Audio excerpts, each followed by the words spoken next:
Welcome to Wheels, Deals, and Meals, where we talk all things good food, good business, and good cars. And now, here is your host, Arnold Gasita, founder and CEO of Petra Automotive Products. Let's roll. Well, guys, we are back at the Elliott Museum here in Stewart Beach, and as we continue the launch of Always Bikes, the new brand for EBLISS. We got so many fascinating people here today, and we have the privilege of interviewing some of those people. With me today is Mark Kendall. Mark, thank you for being with us. Appreciate it. Thank you, sir.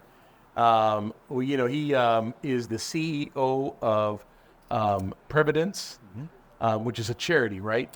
We're not a charity. We're for profit, but we have really focused on a lot of mental health work that has to do with charities. So a lot of charities utilize us a lot. And I know that I saw in your bio about your work with veterans, and we're going to talk about that later, but is Previdence only for that or any business? No, it's really, we serve individuals. So regardless of the individual, whether they're in a community of military people, schools, corporations, healthcare workers, it doesn't matter. So how'd you get into that? How did you become the CEO of Previdence? So, were you the founder? No, we took the company over a few years ago.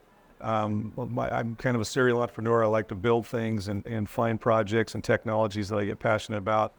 And the answer to that question is a little long, probably longer than you want. But the essence is that I had a lot of background with building a company on artificial intelligence that went into video games. The more we got into video games, for 25 years now, the more I saw that those were really hurting kids. I mean, they were becoming so addictive that I think we've lost almost an entire generation to addiction to technology and games. So that got me interested in trying to make a difference or figure out some technology play or something we could do for mental health. And that's how we got into the mental health world. It wasn't necessarily by design, but we saw the need and decided to go after it. Yeah, I tell people sometimes we have a charity as well called Petra Cares, which takes homeless young kids or kids that are exiting the foster care program that nobody adopted, and they just kind of throw them on the street. We pick those kids up and bring them into Petra and teach them how to be a technician, and our dealers hire them. That's very cool. But I'm only saying that because you mentioned that it wasn't necessarily a planned, entry. But I think it's a God entry.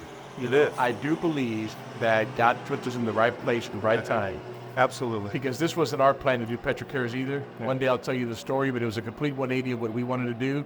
And it was because somebody sent somebody along the way and said, do you really want to do this or do you really want to do this? Well, that's very analogous to what we're doing. We just firmly believe that Heavenly Father wants us to take care of everybody. Yeah. And good for you guys doing that. That's awesome. Great. Okay, so tell me your story. How did you become the Mark Kendall? Just grew up on a farm out west, and fortunate to have a wonderful family that encouraged me with I guess my ADHD. Always had a lot of ideas, a lot of things that I was always doing from a really young age. So farm? Yep. Where were you? Where were you farming? Well, it started out as a dairy farm, and one of the best days of anyone's life in a dairy farm is the day you convert it to a beef farm. So we mainly raised Angus cattle and had horses, and did a lot of raising alfalfa and corn and whatever else we could try to make some money at. So you were truly a farmer. Yeah, just a little kid running around learning how to farm. That's great. That's great. 99% of the kids out there today won't even know what to do in a farm. No, that's true. That's true. But it probably built a lot of character. Well,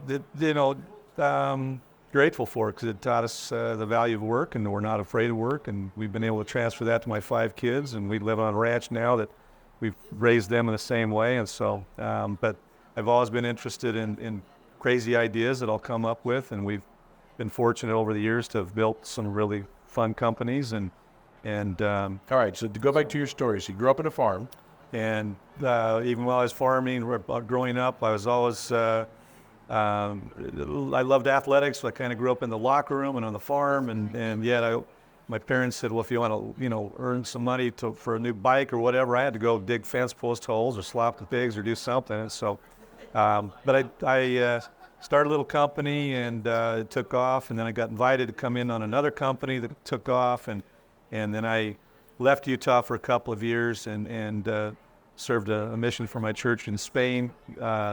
So that was very informative on my life, and then from there came back and continued to build a couple of these companies that grew and expanded. And what were a couple of these companies that you're talking about? So the first big one was a company called SuperLube, which we then built. In fact, the entire quick lubrications industry started there in Ogden, Utah, and it ultimately became Jiffy Lube, and we built that up and sold it. And then I just started investing in other companies and building other companies and technologies that I'd come up with some ideas. And I was the founder of Intelisys that we're real proud of. We're doing a lot of AI work way back in the day, in 1994. We didn't even call it AI back in those days. They were just neural nets, and we built that company up. And then Ancestry.com bought that from us. I built a chain of what's called fixed-based operations out west, FBOs, a chain of those, and a charter airline. And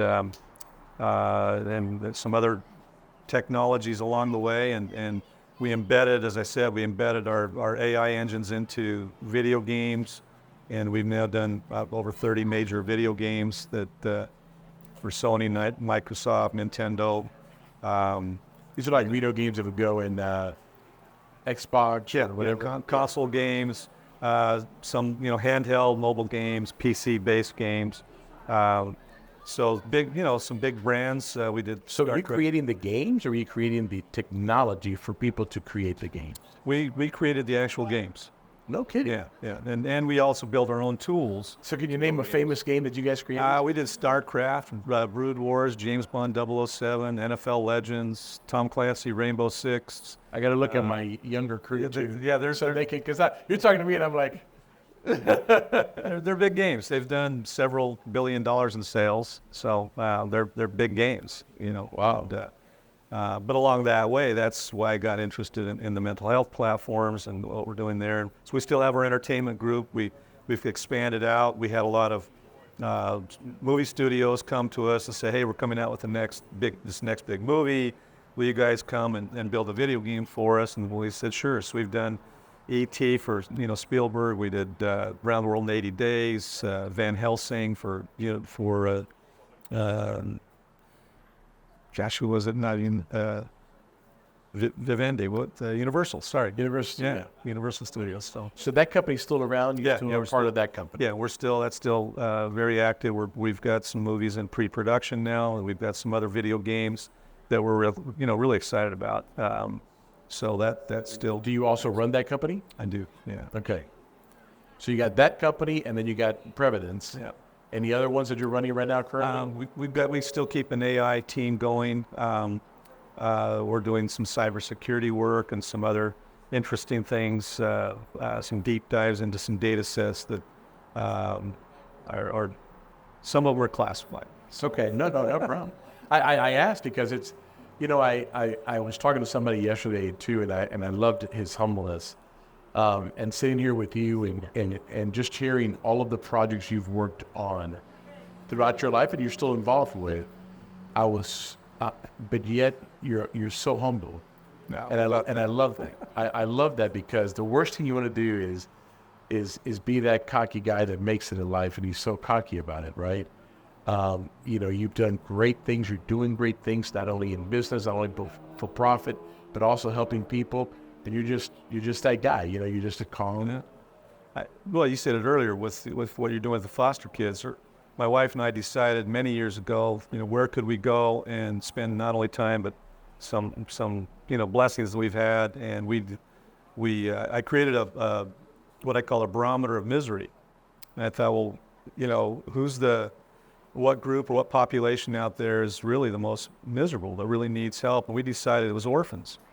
And so we're part of a foundation that we build orphanages, and we started out with one in Haiti, and again, not by design, but that's now grown where we've got 16 orphanages around the world, and it again, not by design, but you just, there's a lot of need there, like what you're doing with foster kids that are it's funny. displaced. It's funny you say that because so the intent of Petra Cares was to build an orphanage around the world every year.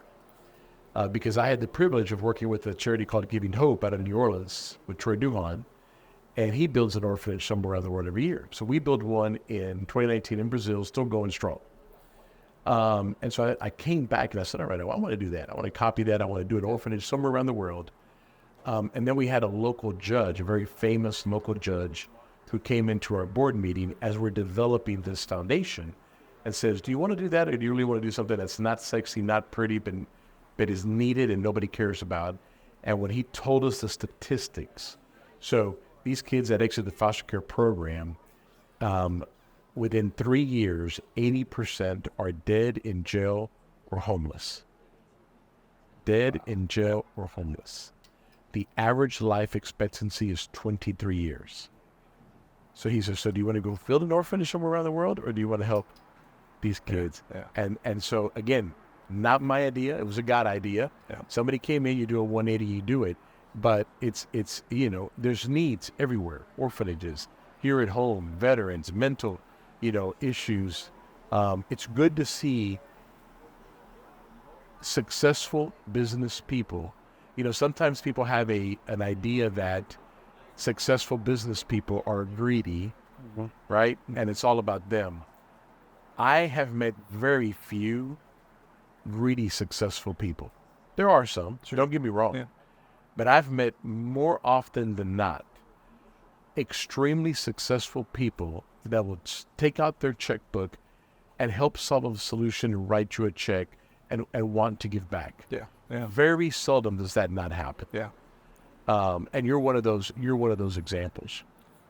Well, I don't. Thank you. I think that we're seeing so many things even here in our own country now that are not. They're not the way you and I grew up. From the crazy politicians all the way down to where all that's doing is giving more opportunities for doing good and for trying to make a difference, whether it's in our schools or anywhere in our local communities. We don't have to go to Haiti anymore to try to do things.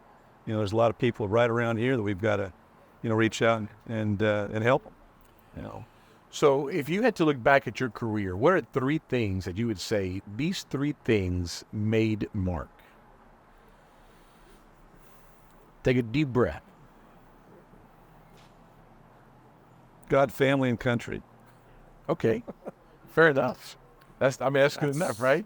God, family, and country. That's it. It all fits under that. That's because I can branch out from there. That's probably it. That's what it is. What is something you learned along the way? Like, what are the hard things that it took a while for you to get? Maybe you stumbled, maybe you hit a brick wall. What is something you learned, along the way? Gosh, that's. I know there's so many lessons. Yeah, that's a just a book. And yeah, we'll come back when you do the book. So, that's a long list. Well, I guess people make the difference. At the end of the day, you can have an incredible technology. You can have all your ducks lined up, but at the end of the day, it's people that are going to make the difference, and building people. If people have a good heart and they want to get after things, build them and make them part of the solution. So people really make the difference, and sometimes I firmly believe there's a great educator named Neil Maxwell that used to say, I believe people, I'll give them the benefit of the doubt until they prove me otherwise. And sometimes people do prove you otherwise, but you give them the benefit of the doubt, keep moving forward. So, I guess the lessons of people doing dumb things sometimes that you end up, paying a price for it. But more often than not, it's, again, people that are making a difference. I feel like you're also the guy that in those people that make a wrong choice and prove you wrong, there's still some mercy there. Yeah, hey, we all make mistakes, and I'm more than many of others, and so, just kind of swallow it and go on. There's a not to get too religious, but I was just reading a little thing from Phil Muncie. Phil Muncie's a very famous pastor. He's on the board of Lakewood Church in Houston. Sure. His parents, or his dad, is a very famous pastor in Indiana. And he had this thing about how we underestimate the mercy of God. Yeah. And how we don't give mercy enough. Right. Well, and what's his name? Dr. Richard Collins wrote a book called The Language of God, and he was a devout atheist. And the more he got into the nanotechnology world, the more he saw the language and the footprint of God, the design features of God. And he wrote this book called The Language of God. And when he decided that there was a God, he was the patriarch of atheists for a long time. Yeah. I mean, this guy was a devout,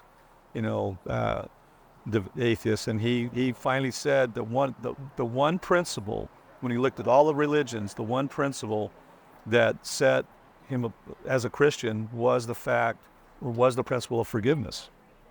Multiple other types of philosophies of men and different things out there, but the one thing that really set him off, he said, a true God would have a principle that we should have of forgiveness. Yeah, forgiving each other. And sure, our Savior forgave us, and so that was that. I don't know. That's a great principle. It is. Well, that's a great leeway to Previdence. Tell us what you do there. So at Prevence, we've built. We as I mentioned, we looked at just the addictions to technology and different problems that come from that. We decided that we would go into this, look at the mental health industry, see if we could, that whole industry, and see if there's something in there that we could build, some technology we could build, or something that to try to move the needle back to help people. And we did a deep dive into the whole industry. We didn't like what we saw. It's made up of a lot of fractionated groups that don't like each other. They don't talk to each other. They don't share data with each other. There are a lot of therapists out there. We also found really should not be giving therapy to other people. And we found that they don't focus on outcomes. They do things that are not evidence-based. So we ended up building out a platform and, as I mentioned, taking over this company and building out a platform that's the combination of technology with human intervention, and then focusing on outcomes that are evidence-based and those that can really move the needle with people and make a difference in their lives. And our first big area was the military. We've been in what's called the Warrior Transition Unit with Army. We've reduced the suicide rate dramatically there, as well as affecting everything from sleep issues, eating disorders, anxiety, depression, all the way to suicide ideation. And we then built another module for K-12 that we're real excited about. We've made a huge difference in school districts that are using our technology. We then kept looking at the data because we're very data-centric, and found that the highest suicide rates at that accelerated rate are those in the first responder community. And so we focused and built a whole module for first responders, and that's really taking off. And then we built another one for healthcare workers, and just signed a big group up in the New England area that they've got us started on their emergency room doctors and nurses. And this is all like online help? It can be, well, that's a component of it. But we also then have teams that are vetting existing clinicians and therapists in areas so that if they need that human intervention, a professional, we can direct them to someone that's been vetted. But is that, meaning that professional, is it an online or is it physically? It's in their area? It's in their area. Okay, so good. They can go down the street. But you did the homework of vetting and making sure that they are qualified, that for example, if they're not trauma trained, we will not send a first responder to just some therapist that's not trauma trained. We've had terrible experiences, and that's where a lot of people won't go back to a therapist because they go in and they just have a terrible experience, and they went to the wrong person, and so we make sure these people are vetted, and that's a big component of it. So companies hire you almost as like a benefit? That's where they're all going. It's exactly right. You know, because I hear about this. It's exactly right. Mental health issue in the U.S. is a big problem. Worldwide. It's now the costs of mental health have now exceeded heart disease and diabetes combined. No kidding. Yeah. It's now and it's growing at such a rate that, I mean, it's interesting. Every time they come out with a new prediction, by the time they publish that prediction, they're off by 30%. It's already dated. It's dated. 30% off. Do you I mean, we were having health issues before, but I think 2020 accelerated everything, right? It did, but they were already on a trajectory. Yeah, they were already on it. I know. That's why I said I know we were already having it before. I just feel 2020 kind of, but you're right. It was already on a trajectory of really going badly, and it has, and you know, these things right here, these are killing people. These are killing kids. I mean, you want to get well, get rid of these things, or at least use them appropriately. You know. Look, I feel in business, and I'm sure you know this because you have a very successful business. We're never off. No, and that's right. Part of the problem. You have to get off. You have to get. One of the things we tell people, and part of what we've done with Prevence is, we really focus on prevention science. Don't get to the edge. Don't get to where you need to go to a therapist. Don't get down to where you have to hit a 911 call. Stay away from that edge. And there's that embodies neuroscience. Things like put these away at 8 o'clock at night. Let your body go into natural system of letting the melatonin start to come out so you can get to sleep. Yeah, nobody can sleep anymore. Don't put these next to your bed in the morning. And this is all coming out of Stanford and a couple of other really, really phenomenal neuroscientists, that the worst thing you can do in the morning is grab your phone in the first hour. Get up, move forward, let light get in your eyes. Don't go to scrolling and let that affect your neuroscience, you know, your neurology. True. So we've got a lot of neuroscience. We've embedded in it. We've got really, we've focused on treatment modalities that are really based on evidence that show outcomes. And then we're hoping again with these people that we're vetting, that they also with their patients focus on outcomes. Too many of these therapists they've realized that people are an ATM machine, you know. See you next Thursday. That's right. See you next Thursday. I agree 100%. No focus on outcomes, and you know, with the clinics that we're starting to set up, our goal is, I want to put a sign out there. We hope to never see you again. Right. You know, come in, get well, and get on with life and have fun. You know. I agree. I think I hear so many stories, horror stories. People have been in therapy for years. I had one the other day. A lady came in with a whole list of all these different things that she was an expert at, certifications and all these different things. And by the way, she doesn't have a master's degree, but she's in that world. And crazy things that have no evidence at all, zero evidence, magic rocks to all these goofy things. And so I kind of set her up a little. I said, so your clients must really love you. She said, oh yeah, well, have they been with you a long time? I've got some that have been with me for 14 years. I looked at her and I said, well, they're not healed. I said, well, you're not very good then, are you? And she didn't like that. Yeah. You know, so. But it's the truth. But it's the truth. And, right. And it's become an industry, unfortunately, of you know, an ATM machine. Wow. Well, good for you, man. That is great. How did you get involved with EBLISS? So I met Bill Clam, the CEO, many, many years ago, and we worked on a few projects. And you know, sometimes you just find a brother, you know, from another mother, and we just kind of hit it off. We just stayed in touch, and life helped him on a few projects. And he asked me to be on the board of directors, and I said yes, and of course. And eMobility is the future in my opinion. I mean, from the data and everything I do in my incubator, I think this is where things are going in the future. You know, having big, massive trucks going from Chicago to Salt Lake City that are electric, no, it's never going to happen, you know. And so, but eMobility in that last mile, that last 3 miles, whatever, correct. This is the future. That's what I was telling people yesterday as we did the podcast, you know. Over and over, America and the world is rejecting EV, right? We had a big push in the beginning of the year. When I talk about vehicles, not bikes. Yeah. Everybody's like, no, I'm not doing it. I tried it. It didn't work, etc. The infrastructure isn't there. You know, it's 6.7% of all sales in the U.S., half of them are in California, the rest of the 49 states, you know, all that kind of stuff. So it's not there.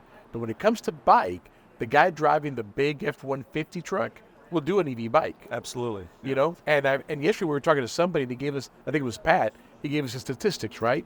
28% of your travel is within, I think, a mile or 3. Right. Well, that's easy, right? So, and everybody that's the truck guy and the car guy and I want my good, bad, fast car has no problem having a electric bike. Right. You know, and everybody can have it to go to the corner store around the neighborhood and get healthy doing it. and get Stay healthy. healthy. You know, get active, be active, get outside, which also helps with mental health. You know. Well, that's true too. That's true too. What's your favorite car? So what is your dream car? You may have it already, but what is the car that you want? That's What's your easy. dream car? All right. Porsche 911. Porsche 911. Do you have one? Yes. Good. What's the favorite place you've ever traveled to? Well, I have a deep love for Spain. You know Spanish? I do. What part of Spain did you go to? So I was in southern Spain. Okay. So down in Sevilla, Granada, Malaga, down to the southern part. The real charming part of Spain. Yeah. So Beautiful. I love Spain. I love Spain. I love Spain too. I'm Cuban, but my ancestry is from Canary Islands. Really? Yeah. Tenerife. Yeah. Okay. Yeah. So I love Spain. And I'll eat a paella anywhere. I will too. What's your favorite food? Key lime pie from Papados or a good paella or a good tapas. That's great. Mark, thank you for being with us, man. Yeah, thank you. We appreciate it. It was great. Really love what you're doing. Thanks a lot. Appreciate it. Thank you. Thank you for listening to Wheels, Deals, and Meals, your main source for all things good and fun, business, food, and cars. If you like this episode, make sure to rate us and subscribe. If you would like to be a guest on our show, please leave a message at the link below. Till next time, happy eating!